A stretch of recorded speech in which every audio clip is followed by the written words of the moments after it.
Bienvenidas y bienvenidos. En un mundo de cambios acelerados, la ciencia y la cultura son nuestras brújulas y nuestros mapas. Nos permiten navegar la complejidad con rigor y creatividad. Iniciamos el noticiero científico y cultural iberoamericano, NSC. Acompáñenos en este viaje para descubrir cómo el conocimiento y la creatividad están moldeando el rostro de Iberoamérica desde los laboratorios hasta los escenarios, gracias al respaldo de la Asociación de Televisiones Educativas y Culturales Iberoamericanas, ATEI. Esto es lo más relevante de la ciencia y la cultura en Iberoamérica. El cerebro adulto no es una estructura cerrada, cambia, se adapta y en ciertos casos se renueva. Esto es la neurogénesis, el proceso mediante el cual se generan nuevas neuronas. La actividad física, el aprendizaje y los entornos enriquecidos favorecen este fenómeno, mientras que el estrés crónico lo reduce. Durante mucho tiempo, la ciencia sostuvo que el cerebro adulto no podía generar nuevas neuronas. Se pensaba que nacíamos con un número limitado de estas células y que a lo largo de la vida solo podíamos perderlas. Sin embargo, hoy se sabe que esta idea no era del todo cierta y que las neuronas se pueden producir incluso en la edad adulta gracias a la neurogénesis. Sabemos que la palabra génesis le asociamos a el nacimiento de algo. En el caso de nuestro cerebro, representa el nacimiento de dos tipos de células nerviosas, por una parte las neuronas y por otra parte las células gliales. Las neuronas son células fundamentales en el sistema nervioso. Reciben, procesan y transmiten información. Gracias a ellas podemos sentir, movernos, pensar, aprender y recordar. Por esta razón, una buena salud neuronal en la edad adulta ayudaría a prevenir el deterioro cognitivo y reducir el riesgo de enfermedades neurodegenerativas como las demencias. La idea de que el cerebro adulto conserva la capacidad de producir nuevas neuronas, denominada neurogénesis adulta, fue descrita por primera vez por Goldman en la década de 1980, mientras se estudiaba la neuroplasticidad en canarios. Hoy en día se sabe que es posible estimular la neurogénesis en el cerebro adulto mediante hábitos saludables. No olvidar el factor o el aporte que tiene la lectura, hábitos de sueño. La higiene de sueño es algo que hoy se ha descuidado bastante. Para los adultos mayores, por ejemplo, hay programas de rehabilitación cognitiva o también de fortalecimiento de estas habilidades a través de ciertos grupos en donde se van entrenando habilidades que tienden a decaer, por ejemplo, la memoria. Para favorecer la neurogénesis, el ejercicio también es clave. Estudios en humanos y animales confirman que el ejercicio aeróbico, como correr, nadar o incluso caminar a un buen ritmo, estimula la producción de factores neurotróficos, como el BDNF. Este actúa como un fertilizante que favorece la supervivencia y crecimiento de nuevas neuronas. Estos hallazgos sugieren que cada persona puede contribuir al cuidado de su cerebro, más allá de la genética o los tratamientos médicos. Para el noticiero científico y cultural iberoamericano, Viviana Obando. 10 años después del Acuerdo de París, el mundo sigue lejos de cumplir sus promesas climáticas. La ONU advierte que los compromisos actuales conducen a un calentamiento cercano a 2.5 grados, muy por encima del objetivo de 1.5. He aquí el recuento de una década desde la firma de uno de los tratados internacionales más ambiciosos contra la crisis climática. L'accord de Paris pour le climat est accepté. Un raro momento de unidad global. Casi todos los países se comprometieron a limitar el cambio climático muy por debajo de 2 grados, apuntando a 1,5. 10 años después, las temperaturas globales están ya rozando ese límite. Y pese a los avances, el mundo está lejos de alcanzar sus metas climáticas. El Acuerdo de París pedía a cada país reducir las emisiones de CO2, pero dejó a cada nación decidir cómo, sin sanciones, solo promesas. No se trataba ya de un buffet donde habría comida suficiente para lograr los 1,5 grados. Se trata más bien de una cena en la que cada quien trae algo y esperamos que con esto alcance. Esa flexibilidad era su mayor fortaleza, pues hizo el acuerdo posible según los expertos, pero con el tiempo se ha perfilado también como su mayor debilidad y la razón por la cual hay resultados dispares. Algunos países están dando marcha atrás, mientras otros siguen adelante, pero analistas afirman que París desencadenó algo mayor, un cambio en la forma de pensar y en la narrativa. La verdadera buena noticia de esta historia es que la transición a energías renovables es ahora inevitable, y el Acuerdo de París fortaleció la transmisión de ese mensaje de inevitabilidad. Ese mensaje ha transformado las economías. La energía solar y eólica son ahora más baratas que el carbón o el gas. El año pasado el mundo invirtió el doble en energía limpia que combustibles fósiles, y los mayores emisores como China están comenzando a estabilizar sus emisiones si es que no han dejado atrás sus niveles más altos. El Acuerdo de París no ha detenido el calentamiento global, pero ha alejado al mundo del borde del abismo. Antes de 2015, los científicos advertían de un calentamiento global de 4 grados. Los compromisos actuales apuntan a un mínimo de 2,3 grados. Hay una enorme diferencia entre ambas estimaciones. Cientos de millones, si no miles de millones de vidas humanas están en juego. Desde el acuerdo, el apoyo a las políticas climáticas también ha aumentado. Alrededor de 2/3 de la población mundial afirma que es necesario tomar más medidas contra el cambio climático. Una década después, el Acuerdo de París se erige como un éxito frágil, construido sobre la esperanza, y como un progreso desigual, pero sin embargo en marcha. La ciencia global avanza, pero no siempre responde a las urgencias locales. El investigador argentino Pablo Kramer sostiene que uno de los grandes desafíos de la ciencia en el sur global es equilibrar las agendas internacionales con los problemas concretos de cada territorio. El reto, comentó Kramer a NSC, no es aislarse del mundo, sino hacer ciencia global con raíces locales. A mí me parece que el desafío en términos de política científica para los países de América Latina tiene que ver con tomar en cuenta, frente a la creciente globalización de la investigación, cómo balancear el alineamiento o las agendas de los países de América Latina con lo que son las agendas globales, porque algunas son globales, como las cuestiones de salud o el cambio climático, con la atención a necesidades propias de las sociedades locales. Por ejemplo, en América Latina la enfermedad de Chagas o el dengue u otros problemas que son específicamente propios de América Latina. Ahora, me parece que frente a este concepto de colonialismo, lo que no sería una política correcta es solamente preocuparse por cuestiones locales y desvincularse del resto del mundo como si fuera una actitud reactiva o de reivindicación de lo propio, ni hacer un cosmopolitismo desligado del contexto en el que están insertas las propias investigaciones científicas de los científicos y de los países latinoamericanos. A mí me parece que la cuestión clave es hacer alguna forma de balance entre esas dos. Esa tensión va a ser la que va a configurar las políticas científicas en los próximos años. En el Paso del Norte, la movilidad también define quién está dentro y quién queda aislado. Investigadores del Tecnológico de Monterrey desarrollaron Mobility Hub, un sistema de bicicletas eléctricas pensado para mejorar la conectividad en zonas periféricas y de difícil acceso.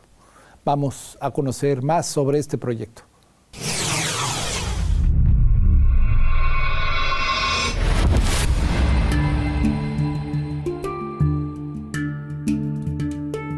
Pues la comunidad sí está un poco aislada de aquí del cerro, está un poco menos céntrica. Los Uber no quieren subir porque tienen miedo a que aquí alguien les haga daño.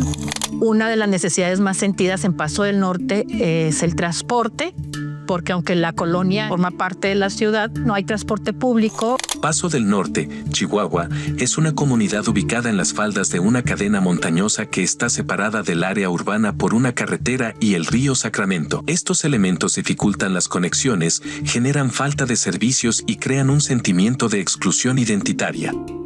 La gente batalla para entrar y salir, o sea, lo hacen a pie o tienen que hacerse de automóvil propio. En Paso del Norte, el problema inicial que quisimos abordar no era tanto la movilidad, sino la percepción de las personas de no pertenecer a una comunidad externa a la ciudad. En 2021, la Escuela de Arquitectura, Arte y Diseño del TEC de Monterrey, Campus Chihuahua, lanzó el proyecto Mobility Hub, un sistema de bicicletas eléctricas que busca mejorar la conexión entre la colonia Paso del Norte y la ciudad, facilitando el acceso a servicios urbanos. Mobility Hub es parte de Design for Vulnerables, una iniciativa multidisciplinaria liderada por la Escuela de Arquitectura, en la que también participan la Escuela de Ingeniería y Ciencias y la Escuela de Humanidades y Educación. Su objetivo es analizar algunas vulnerabilidades en comunidades de Chihuahua y buscar soluciones que incluyan un componente tecnológico. Se propuso que la bicicleta eléctrica podía ser una muy buena opción. Ya había vecinos que usaban bastante la bicicleta, pero como tiene una subida muy empinada, es mucho más pesado. Empezamos a ver cuál es la manera más eficaz para poder conectar fácilmente la comunidad al interior de la misma comunidad, pero también con los servicios de la ciudad formal. Se adquirieron 8 bicicletas y están asignadas por familia. El requisito es que fuera mayor de edad y que trabajara o estudiara, y que la bicicleta se utilizara para ir o al trabajo o a la escuela y de regreso a la colonia. No están dadas en donación, tampoco se vendieron ni se regalaron. La bicicleta me ha ayudado mucho en la parte de la movilidad, por parte de tiempo y parte de que ando para arriba y para abajo. Eso es lo que a mí me interesa, hacer las cosas más rápido. El proyecto Mobility Hub también busca capacitar a la comunidad para convertir bicicletas tradicionales en eléctricas. En su fase final, busca que la población local establezca sus propios talleres de ensamblaje. El sueño es crear un sistema de bike sharing en la comunidad para lograr estos servicios. Te doy una bici eléctrica para solucionar un problema, sino te doy una bici eléctrica, pero al mismo tiempo te enseño cómo modificarla. Y se genera un rol que tiene la arquitectura o el diseño urbano en facilitar estas conexiones entre conocimientos específicos de otras disciplinas para solucionar problemas en el territorio. Continúa NSC. Regresamos con más ciencia, cultura y contenidos del noticiero. Síganos en Instagram, WhatsApp y redes sociales. Somos @NSC Iberoamérica.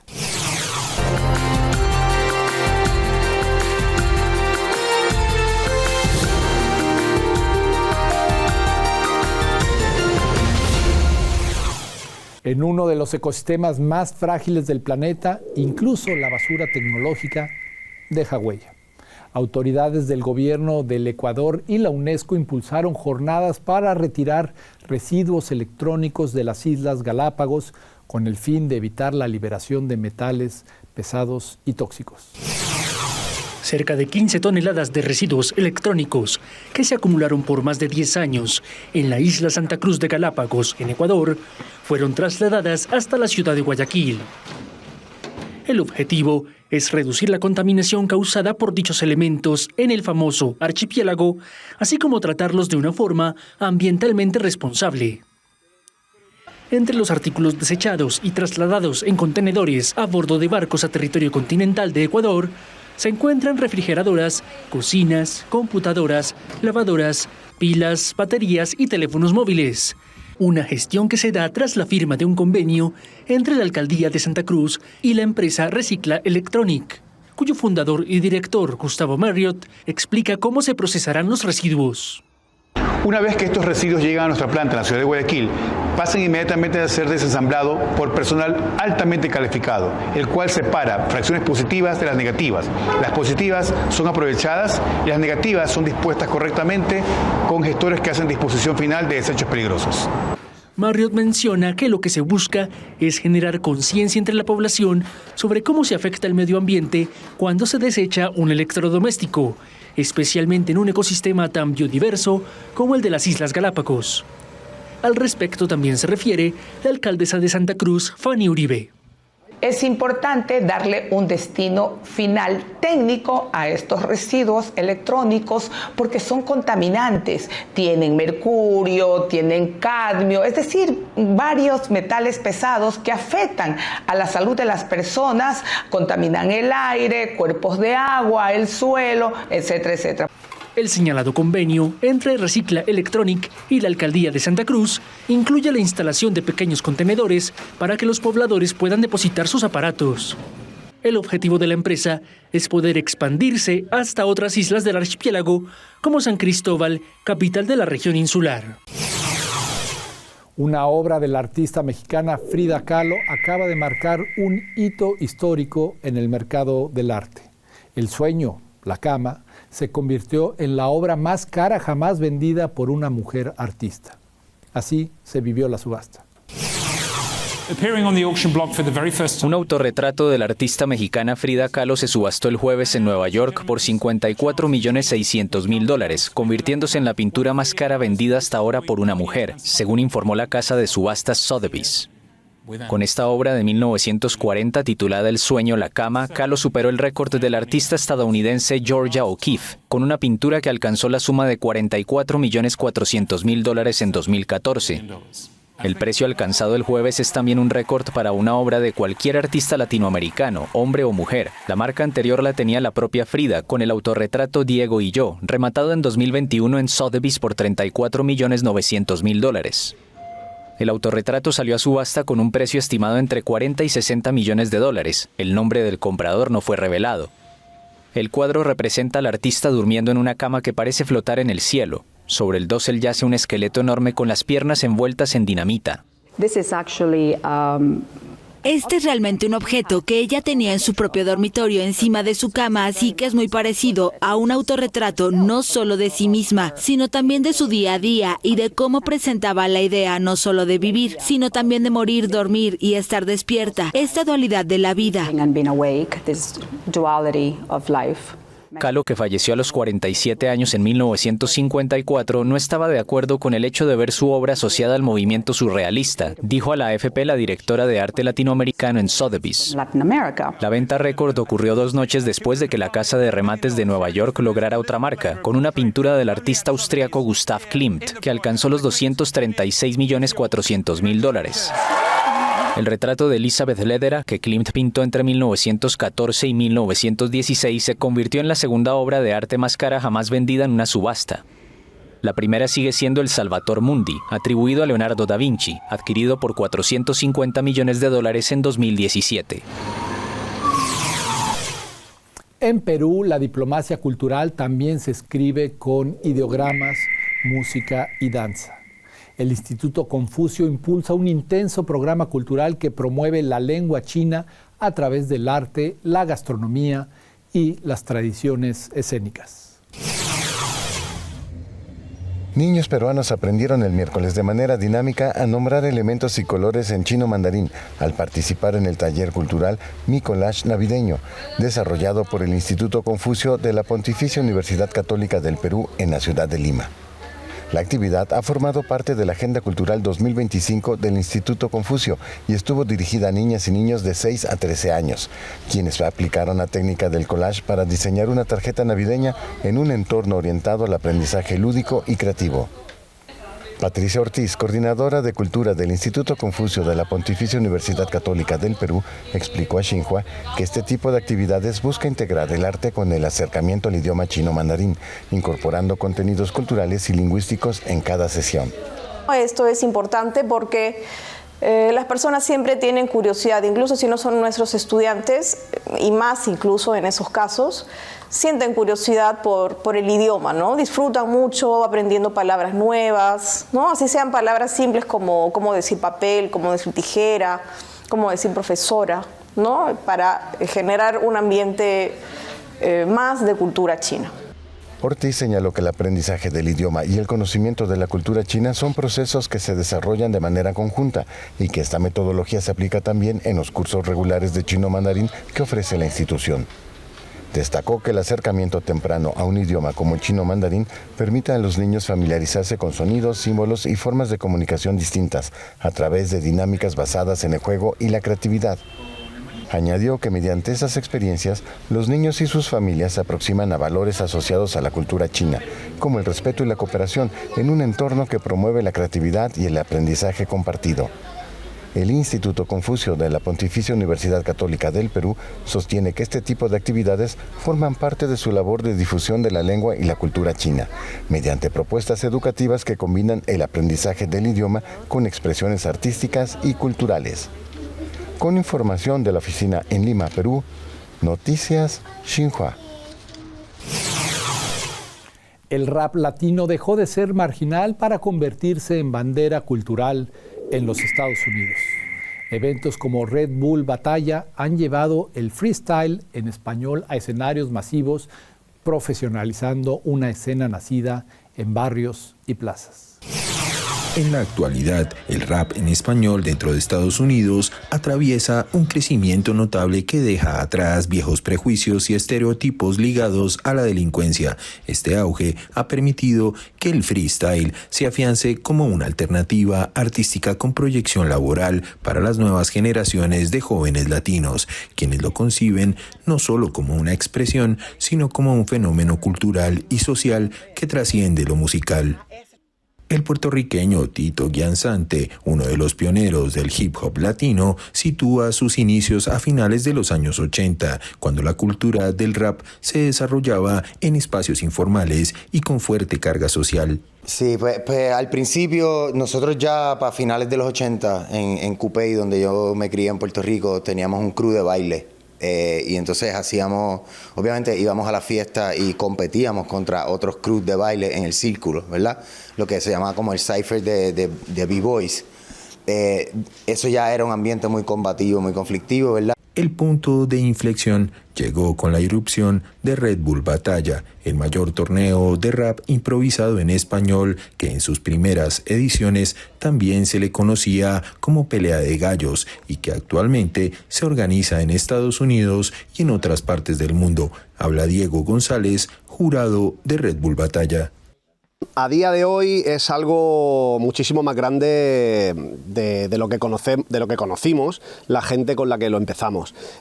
Cuando empezamos con esto era algo que no sabíamos si iba a llegar a un lugar, éramos 4 locos que improvisábamos y a día de hoy pues son miles de personas y cientos de miles de personas que siguen todo esto. El crecimiento del circuito no ha pasado desapercibido para las grandes discográficas. Andrés Schack, vicepresidente de Artistas y Repertorio de Warner Music Latina, considera que forma parte de un proceso más amplio. Entiendo que va más allá de eso. Si fuera por business, no estaríamos metidos. Simplemente porque hace parte de la cultura y entender todo el desarrollo dentro de los Estados Unidos, de las nuevas generaciones y entender que esto hace parte de una búsqueda de su identidad, así sea a kilómetros de donde nacieron, es bastante relevante. Schack también descarta que se trate de una moda pasajera, a diferencia de otros momentos en los que ciertos sonidos se firmaban por su carácter exótico. Sostiene que hoy existen argumentos mucho más pesados, apoyados en plataformas consolidadas y audiencias fieles. Gracias por acompañarnos en el noticiero científico y cultural iberoamericano NSC. Esta emisión es posible gracias a los socios de ATEI y al respaldo informativo de AFP, Xinhua y Deutsche Welle. Mi nombre es Iván Carrillo. Les invito a seguir informándose en noticiasnsc.com y en nuestra aplicación. Nos vemos la próxima semana. Hasta pronto.